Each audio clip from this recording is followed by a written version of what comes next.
everyone. Pastor Shane here, and as we come to the end of 2021, we always like to give a little update every year to kind of let you know where we've gone as a church this last year, some of the things that God has been doing, and to kind of talk a little bit about the future and hope things that we're hoping for and praying for the next year.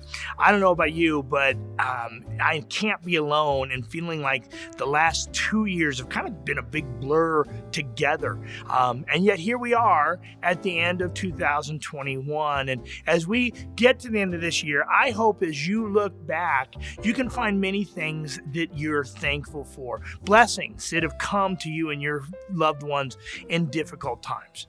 During this tough year, I know I've been very thankful for our church family, people who have come alongside myself and my family in difficult times that we've been going through, people who have stepped up to the plate in ministries that have had needs, both within the church and within the community, and just watching people look for needs within others' lives and stepping in and blessing them. That blesses me to see that kind of thing happening, because after all, that's what we're here for as the church. We're here to show the love of Christ and declare His good news. Well, after 2020, this has been a year of focusing on rebuilding community, reminding us of why we're here, and meeting needs within our congregations. We started meeting again at the end of 2020, if you remember, after COVID restricted us. And when we started meeting at the end of 2020, we had a little less than 200 people gathering between all three campuses, which was a huge blow to us when we look back at where we were in 2019. But since then, we have continued to pick up momentum and continue to grow. And now we're seeing an average of about 300. Now, this is still leaves a lot of room for growth to be back to where we were, and yet it's still a good place. We feel like things are continuing to grow as more and more people come and meet with us and develop community again after being isolated for so long. If you're one who has not taken that step to start meeting with us again, I am praying that you will start taking that step as we head into 2022. I couldn't encourage you more. Please get back into fellowship with the church. Well, I want to just give you a couple things that we've been seeing at the different campuses, and I'd like to start with Heber. So one of our big focuses in Heber was getting our weekend services running full with all of our ministries operational, including things like children and youth and greeters and hospitality and worship. And since we didn't have a lot of our original volunteers coming back meeting with us, this was a tough task. However, we put the call out through sermons, announcements, and phone calls and conversations, and many of you stepped up to the plate and responded and have helped those ministries get back up and running throughout the year. So thank you for that. Another focus was building relationships, as we've seen so many people and that are new and others who just hadn't connected for the last year. So we did a few relational events throughout the year, with our biggest being the summer picnics that we did. And we saw a great turnout for those. And hopefully you were one that turned out for that and were able to kind of reconnect or connect with people for the first time. This year was also the year that we started to see some real actual movement forward in the building side of things. The foundation was poured, and most of the framing is done now. And the next step is for us to put the roofing truss up and a roof. But for many of you who are involved in construction, as you know, there's a big waiting game right now. So we are in the process of waiting on materials for that. Please continue to keep that in prayer as we continue forward. But we are very hopeful that we will, within the next few weeks, be able to get those trusses up and continue moving forward. One of the big blessings for this year was that throughout all of our campuses, giving continued strong after COVID. Many people who were unable to join us in person at different services, studies and programs, they still continued to give faithfully for the year. And we are so thankful for those of you that did that, because that allowed us to continue forward with our ministries and outreaches and missions. And on top of this, pledge money for the building continued to come in this year. I'm really happy to announce that so far we have received roughly $784,000 of the $882,000 pledge that we got 3 years ago. So we are getting up there to the amount we're hoping to be there soon. But even more than that, we're hoping that we even surpass that. In 2022, we are prayerfully hoping to finish the building. Now, this is going to be a huge step for MVF as a whole, but specifically and especially for Heber, as it will more than double the space of our ministry and that we have for ministry. This will increase our children's ministry by the size of their capacity by 3 times the amount. It will give us room for classrooms for adult study and classes. It's going to give us a full cafe that will welcome people in and create a warm atmosphere for people to have fellowship in. Our worship center will have far over twice the amount of space that it has now. We'll be able to seat about 300 people.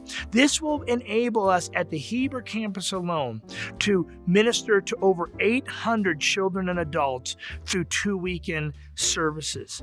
Not to mention, it's going to give us more room for studies and programs, outreaches, and the ability to open up for the community for things throughout the year. Now, in order for this to happen, we hope you will prayerfully continue to give to MVF and to prayerfully consider giving to the building program for this year. It's our hope to be able to finish the building while keeping the mortgage as low as possible in order to ensure that as much money as possible and resources can go into ministry rather than into the building. Well, next I'd like to talk about our Camas campus. Sadly, Camas did not recover as well as the other 2 campuses after COVID. We struggled along for the year seeking to try to rebuild and gain some momentum, and we just were never able to really get the momentum up back where it needed to be to continue moving forward. The lease for the Camas campus was up at the end of December. So we made the decision to close the doors of the building while still hoping and encouraging the people in Camas to meet together for Bible study and prayer and fellowship. And I know many are continuing to do that. And our goal for 2022 is to relaunch.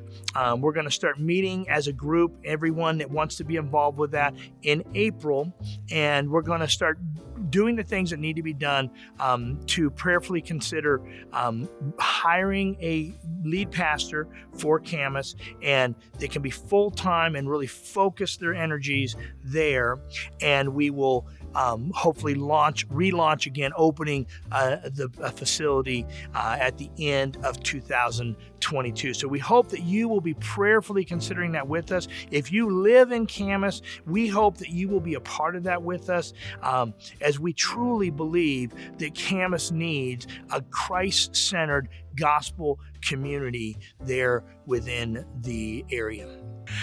Our Gateway campus started meeting for weekend services at the beginning of the year and has continued to see some growth, people coming back, as well as some new people coming throughout the year, and we're very excited about that. The campus did go through some transition this year, as it was a mutual decision that Pastor Felipe was just not the best fit for Gateway, while he's a very gifted pastor. So we made the decision to let Pastor Felipe go at the middle of the summer. I'm glad to announce that Pastor Felipe has gotten a job as a pastor in California, and he and his family are doing very well. But at that point, we started looking for someone to hire as a full-time pastor that would live within the Gateway area community. I'm pleased to announce that we hired Pastor Carl at the end of November to take that position as the pastor, the campus pastor for our Gateway campus. Pastor Carl will be starting in January of this coming year. He'll be part-time until the end of June as he's finishing up a teaching contract in Green River. But in June, he will be moving to the Gateway area community, and he will be full-time serving as the campus pastor there. So I know people in Gateway are excited about that. I'm extremely excited about it. If you haven't had a chance to meet Pastor Carl and you live in the Gateway area, if you call that your campus, I would encourage you to start attending in January. If you've kind of been waiting to attend, this is the chance. This is the time to go and help Gateway build its momentum. And then when Pastor Carl gets full-time in June, we will be ready to go full swing. So very excited about that. I'm also very excited about the MVF congregation as a whole having a chance to meet Pastor Carl. We'll be having him preach at the Heber campus at least once this year, and just kind of him becoming a part of the whole MVF family. So we're really looking forward to that. Now, before I close, I just want to remind everyone that I will be taking a sabbatical from January 23rd to March 27th.